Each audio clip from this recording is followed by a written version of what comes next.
एक साधु देश भ्रमण के लिए पैदल निकला हुआ था। एक बार रात हो जाने पर वो किसी गांव में आनंद नाम के व्यक्ति के दरवाजे पर रुका। आनंद ने साधु की खूब सेवा की।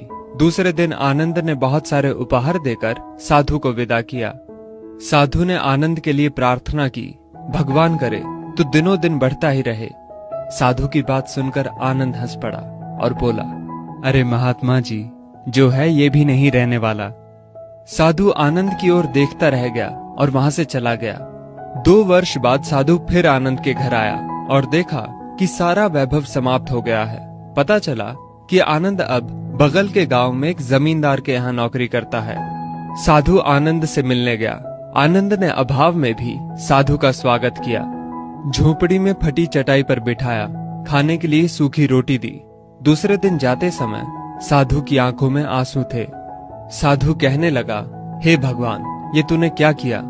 आनंद पुनः हंस पड़ा और बोला, महाराज, आप क्यों दुखी हो रहे हैं? महापुरुषों ने कहा है कि भगवान इंसान को जिस हाल में रखे, इंसान को उसका धन्यवाद करके खुश रहना चाहिए। समय सदा बदलता रहता है और सुनो, ये भी नहीं रहने वाला। साधु मन ही मन सोचने लगा, मैं तो केवल भेष से साधु हूँ, सच्चा साधु तो तू ही है आनंद। कुछ वर्ष बाद साधु फिर यात्रा पर निकला और आनंद से मिला तो देखकर हैरान रह गया कि आनंद अब तो जमींदारों का जमींदार बन गया है। मालूम हुआ कि जिस जमींदार के यहाँ आनंद नौकरी करता था वो संतान विहीन था। मरते समय वो अपनी सारी जायदाद आनंद को दे गया। साधु ने आनंद से कहा, अच्छा हुआ वो जमाना गुजर गया, भगवान करे अब तू ऐसा ही बना रहे। ये सुनकर आनंद फिर हंस पड़ा और कहने लगा, महाराज, अभी भी आपकी नादानी बनी हुई है। साधु ने पूछा, क्या ये भी नहीं रहने वाला? आनंद ने उत्तर दिया, हाँ, या तो ये चला जाएगा या फिर इसको अपना मानने वाला ही चला जाएगा। कुछ भी रहने वाला नहीं है, और अगर शाश्वत कुछ है तो वो है परमात्मा, और उस परमात्मा की अंश आत्मा। आनंद की बात को साधु ने गौर से सुना और चला गया। साधु कई साल बाद फिर लौटता है तो देखता है कि आनंद का महल तो है, किंतु कबूतर उसमें गुटरगू कर रहे हैं और आनंद का देहांत हो गया है।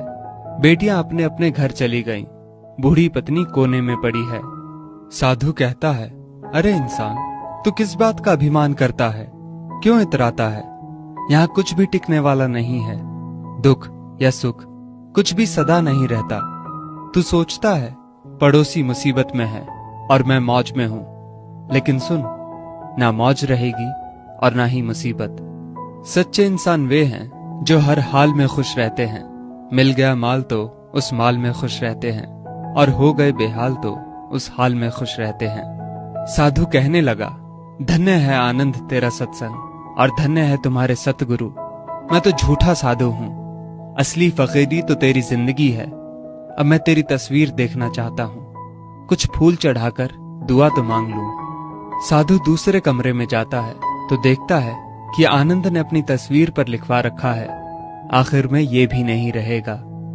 खूबी और खामी दोनों ही होती है हर इंसान में। जो तराशता है उसे खूबी नजर आती है, और जो तलाशता है उसे खामी नजर आती है।